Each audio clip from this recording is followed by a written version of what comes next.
So money doesn't bring you happiness. It's never made me happy. I don't measure happy. What do you measure? I measure accomplishments, I measure targets, I measure, who I'm helping, things that I can actually physically measure. The reality is most of us don't dream big. You got the mindset, are you looking? Are you paying attention? You can do it, bro. You got to give something up. It's not you have to add something, you always have to give something up. Really? I've never been able to go from here to there and not give up something. They got me here. If you're going to go from zero to a millionaire, when you get to a millionaire, if you want to go to the next level, you want to go to 10 million, you will have to give up the millionaire life. That's why I said I got to hold myself accountable to the goal. I'm going to have to keep reselling myself on this goal. People want to create wealth for themselves. It's not just money, it's people. Not how much money I have. I mean, we all know about the wealthy person that has no friends. He's on a yacht by himself. And that's not wealth, right? It's just a bunch of money and material collections. To me, there's no way to create real wealth by just going inside. You got to go out. I got to add people. How do you get people to know who you are? I say almost yes to almost everything. Why do you say yes to everything? Because it connects me to another person. I need people to get to know who I am. I'm going to become somebody. I want to contribute more. I don't think about I want to be more happy. I'm not thinking about joy. I'm not thinking about contentment. I'm thinking about action. I want the action. I want the grind. I want the possibility. I want legacy. I'm trying to figure out how to extend 100 years. How could Grant Cardone still be relevant in 21, 23?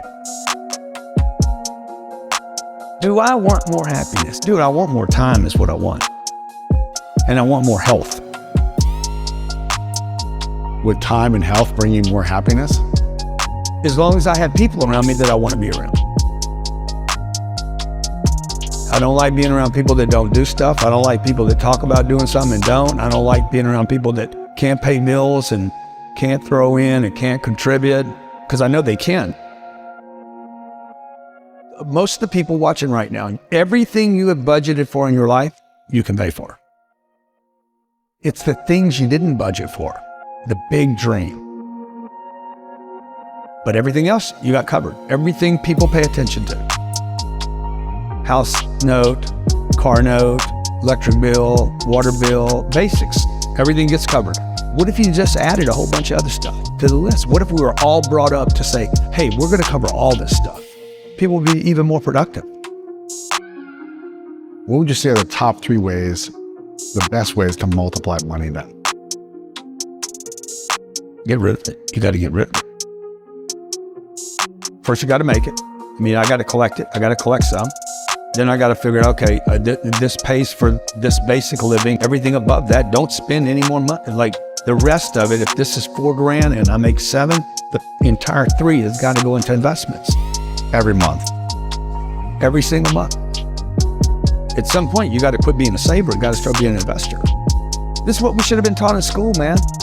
This is what we should have been taught as kids. Like, how do I do money? You do it with time. Okay, you don't do it with a job.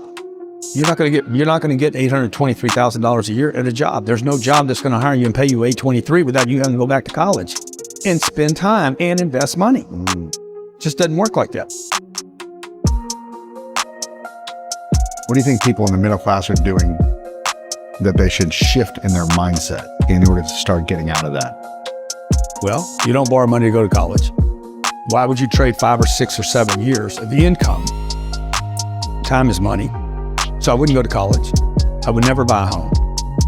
I would never put debt on a home. If I bought a home, I wouldn't put debt on it. And these are nevers for me on the come up. On the come up, yeah. On the come up. Once you have the cash. Dude, once you're wealthy and you want to go buy homes and buy yachts and stuff, we'll do whatever you want to do. But on the come up, you would never spend your income. You would never spend primary income on improving the quality of your life. You would only invest And that's what I'm trying to teach my kids. Like Sabrina's, I let her pay all the bills. I've been doing this since she was probably 6. You pay the bill. We don't give them an allowance. I don't think any kid should be given an allowance. Interesting. Why not? If they want money, they become an employee of the company. They work for the company. We give them a series of things to do. We pay them once a year. Okay, we give them a big check at the beginning of the year. That money goes into Cardone Capital. Wow. And they live off the distributions. Come on. Sometimes they'll get a bonus for doing extra stuff. But they don't get the money. They never get the money. It's invested and they get That the money is distribution. invested, they get the distributions. They will create wealth over the next 10 years. But it'll be their own wealth.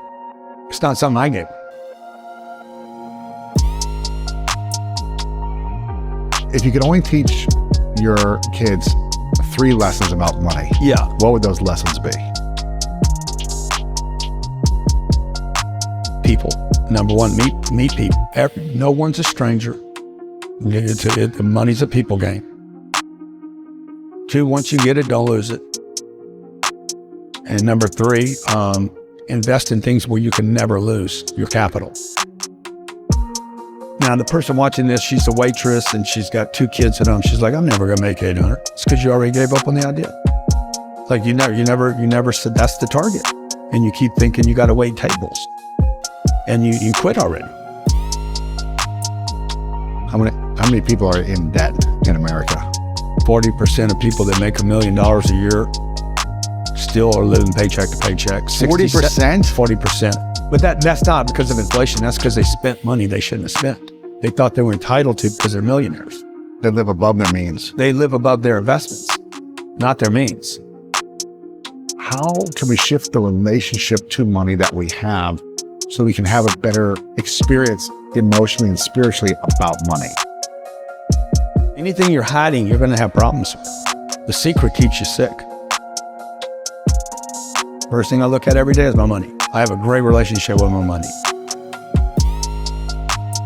I'm not just gonna think about it. I'm gonna be somebody today. I'm gonna grow into who I should be.